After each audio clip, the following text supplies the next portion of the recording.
I told you that this was an unpredictable day. I didn't know this, what I'm about to read to you. So prosecutor Slavic and Sierra, I didn't hear this, maybe you did, just said Mr. Combs has booked speaking engagements for Miami for next week. That is the height of hubris. He did this for 15 years. He was responsible for transporting many escorts. That's a lot of freak-offs and a lot of hotel nights. He knew it was illegal. I didn't know that, Sierra, because that would signify he thinks he's getting out. If that's true. I did not know this either, Jesse. I mean, I'm very shocked about all of this. And I guess as you're going through, I'm reading this update in the same time that you are. And I'm thinking the math isn't quite mathing for me, though, because if he was arrested on September 16th of last year, it's early October, we aren't quite at the 13-month threshold. And his team is asking for 14 months. So then if they're asking for the 14 months, it doesn't make sense if he was to book this in Miami for next week. Is that showing that he's very confident he's going to get out even in less than that 14 months? I mean, I'm shocked by this news. I'm curious what the defense's response to that will be, that allegation. One more thing, Sierra. We have a poll up that says, do you think Diddy will speak publicly after sentencing? So that's assuming, of course, that he gets time served and is let out immediately, which we don't believe is going to happen because he still has to be processed from the MDC. But the poll says 38% say yes through a lawyer, 32% say yes immediately, 30% say no. The question I have to you is, have you heard anything about what we can expect post-sentencing? What the scene is going to be like afterwards? Do we know if there's going to be any press conferences from either attorneys, prosecutors, defense attorneys, victims, anybody? Is there anything set up outside the courthouse for that? It's interesting that you say that, Jesse, because right before you tossed to me, I was literally thinking that what is our contingency plan for what is going to happen? Now, we do have, right where I'm at, we've got our camera, I'm coming to you live. Across the street, though, we're taking a look at it right now. We have that camera completely set up. Now, there's always that podium there every time I've been here in New York, just kind of ready to go, whatever could happen. So I guess there's a couple of answers for this. Number one, do I think that P. Diddy, whenever he's sentenced, whenever he himself has the availability to speak, will he? Yes, I personally do think that. I mean, we know Diddy. We know he's pretty charismatic. We know he has, his story about everything. And I'm sure he wants to share his feelings about all of it after keeping relatively quiet. I mean, he didn't testify, of course. They didn't call any witnesses for the defense. I know Diddy's going to want to talk. Will it be today? I'm thinking probably not. I guess we'll wait and see. However, for the defense and prosecution, I would not be surprised if we have some sort of press conference after all of this. Again, we are ready to go if that does happen. I haven't heard anything definitively. I think a lot of it depends on what sort of sentence is handed down, but we're definitely ready for it. Or if he's going to be speaking in Miami. I mean, Alexis, if that's true, I mean, Alexis, that says something, doesn't it? Well, it says that he appears to continue to think he's above the law, that he can just, basically get away with these crimes, not have to serve any additional time, and go on his merry way. And I do agree. As soon as he can, he will be talking. But I think this is also consistent with the concern that the judge is having, that he is not showing any sort of remorse. He doesn't think, it appears, that he has done anything wrong. He appears to just think he was railroaded and everything he did was correct. These speaking engagements, if true, are very disturbing, and I think they're going to have a major impact on the judge's decision with regard to sentencing. Well, I wonder if I'm totally off by this, Tyler. Could the defense use this to their advantage? And hey, listen, this is very consistent with what Sean Combs has been saying in his letter. That he's been doing good on the inside, speaking to inmates, trying to better their lives. There's nothing he can change about the past, that it's all about his future. Yeah, he's got a speaking engagement in Miami because he wants to warn people. He wants to educate people. He talks about how his life will never be the same after he's been in the MDC. Maybe they're going to own up to it. Am I totally off by thinking that? I don't think you're off at all. And I don't think the judge is really going to give that too much weight. I mean, every defendant wants to be free. Mr. Combs wants to be free, and he booked a speaking engagement. For all we know, he could be speaking to children about staying away from a life of crime, staying away from drugs and excessive lifestyle, as he said. Now, the prosecution is clearly going to say this is a man who has ego that's beyond human nature, and he expects to walk out of jail immediately. But I don't see there really being any much to this. It's really a nothing burger. I think the facts are what the facts are. The sentencing guidelines are what they are. And I think the judge is smart enough to stay on track when both sides try to pull him one way or the other.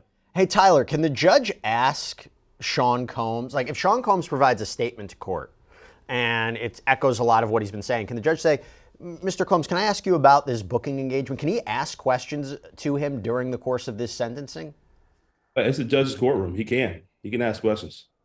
Interesting. Alexis, update from court. Prosecutor Slavic says even in cases that decline to apply the cross-reference, significant sentences are handed down, including in this district. I guess the bigger question here, Alexis, is what realistically could his sentence be if he was acquitted of the more serious charges? If you couple transportation to engage in prostitution, if he was convicted of racketeering conspiracy, he was convicted of sex trafficking and transportation to engage in prostitution, that's an enhancer, that's an aggravator, it's part of an overall story. But it goes to this idea also, like, there are people who say he wouldn't have been prosecuted if all the government had was prostitution charges. They wouldn't have gone they wouldn't have filed the charges against them, they would have prosecuted him. So if he was acquitted of those serious charges, I do wonder, in and of itself, transportation to engage in prostitution, what could he be looking at? For the transportation, it's up to 10 years per count. So we're talking 20 years is the max that of what he's looking at. But I mean, I don't think he's going to get anywhere. We've got probation coming in at 7. We've got prosecution only asking for 11. But also we have to focus on the fact that just because he wasn't convicted of those charges, remember, there was testimony with regard to support, for instance, the violent aspects. I mean, specifically that video. So, which he did, admit in the public that he did do that. There was that whole video where he was responding to, the video in the hallway at the hotel, which was one of the things that the judge did look at and consider with whether he was going to release him post-conviction. So, I mean, when they're saying that, like you were saying, the crossover, that the fact that he was acquitted doesn't take away from some of the allegations supporting that violent aspect. Now they're talking about comparable cases and all that. Here's my question, Tyler. You remember the apology video? Remember his apology video that he put forward right after CNN had published the 2016 tape of him beating Cassie Ventura? You couple that, I'm going to play that for you, and then you couple that with what he's saying in this letter to the court and what he might say in court, where he describes he's been reading and writing, working out, attending therapy, teaching a free game business course to inmates, sharing both successes and failures. Let's compare that to the video, and we'll talk about it. It's so difficult to reflect on the darkest times in your life. But sometimes you got to do that. I was up. I hit rock bottom, but I make no excuses. My behavior on that video is inexcusable. I take full responsibility for my actions in that video. I'm disgusted. I was disgusted then when I did it. I'm disgusted now. I went and I sought out professional help. I had to go into therapy, going to rehab. Had to ask God for his mercy and grace. I'm so sorry. But I'm committed to be a better man each and every day. I'm not asking for forgiveness. I'm truly sorry. Now, Tyler, I'm no psychologist. I can't read Sean Combs' mind, but I can tell you what the law is. And here's the problem. Here's the problem, okay? Problem is, if you listen to what the prosecution presented during the course of the trial, he committed crimes or allegedly committed crimes after that video. I mean, what was found in his hotel room when he was ultimately arrested in New York? Evidence of freak-offs or wild king nights or whatever you want to call it. There are people who looked at that video and said, I don't believe it. I don't believe he's sincere. So if we're talking about what he can say, what he can do in court to really fight for his life after he's already been convicted, are there lessons from that video? Is that video going to play a role here? What do you take away from it, Tyler? I think the video will play a role. It's out there and it's in the public domain, and Mr. Combs has said that, and he's essentially saying the same thing now in his letter to the court, where he apologized, take responsibility, said that he's rehabilitated himself. He's in jail doing the right thing now. And I think the judge is going to make a decision that takes all of that into consideration. Now, he has been in jail for 14 months. He just went on trial for his life. So this has not been a cakewalk for him. And being in jail is not easy for anybody. And so I think the court has a tough call to make here. But I do think that, the letters from inmates, him having an impact on their lives, I do think that the judge is going to say he has some redeeming value in the future of his life. But that doesn't mean that he escapes responsibility. There has to be some sort of accountability. And I think the court is going to be very aware of that in the sentence that they hand out. And I don't think they're going to let this be something where he just walks out immediately after being processed. We got a poll up. How are you feeling as we wait? 52% say here for the drama. 22% say anxious. 17% say hopeful. And 9% say angry. I think that's a good kind of, summary of the feelings of this case. Alexis, how much can a defendant's statements in court affect a sentence when there is no pro forma sentence? There is no mandatory, this is life in prison. It really doesn't matter what anyone says. There's a lot of room here. There's a lot of discretion. How much does it matter? How much does it affect what the defendant says? Well, first, if I was taking the poll, I'd have to say I'm here for the drama too. But secondly, that is taken into consideration. But I mean, some of these statements that he's making, as well as this letter from the inmates, I'm not buying what they're selling with the letters from the inmates. I have a concern that those letters were made because these inmates possibly think that when they get out, there'll be some benefit to them, making that once Diddy is out. So I'm not buying what they're selling there.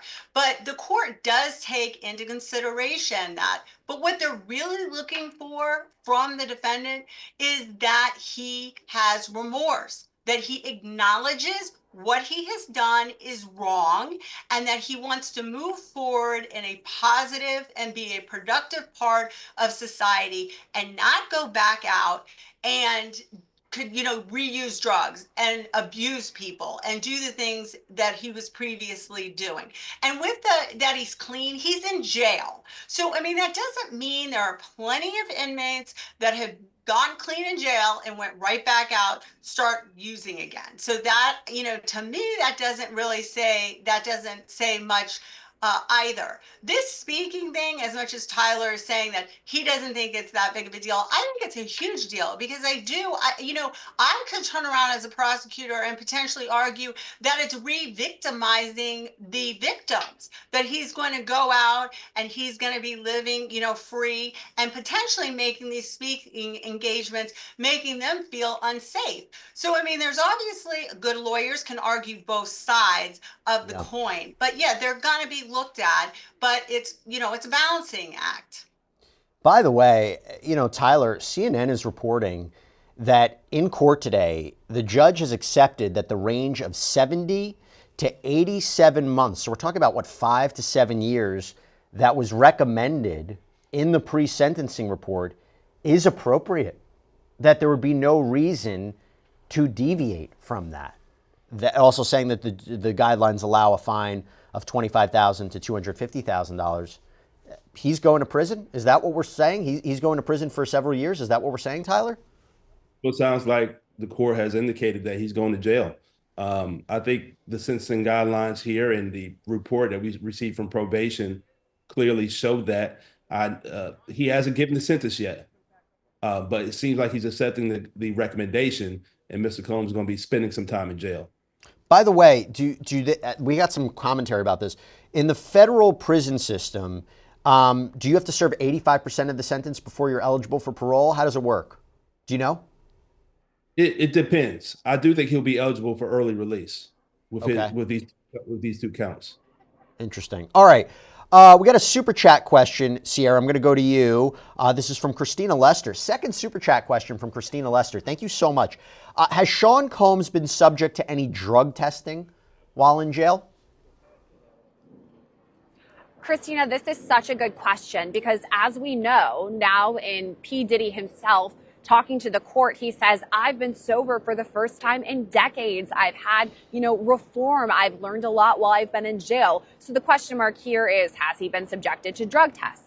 Well, there's no definitive reporting on that. I think it's definitely possible. But what I will say is, if you recall, P. Diddy trying to make bail, not once, twice, three times, he kept going back wanting to make bail over and over. And multiple times we reported it right here on Law and Crime. It was denied. However, what I do want to note is that Diddy himself offered when he was making these bids for bail, yeah, okay, I'll take drug tests weekly if that's something that you want to make sure that I'm sober. I'm willing to do that. So I think it's really interesting that when he was hoping to get bail, he said, I will do these drug tests voluntarily. Now he's saying he is sober. So has he been doing drug tests behind bars? Unclear, but I guess I would tend to believe that maybe he is sober based on his voluntary drug test that he said he would do.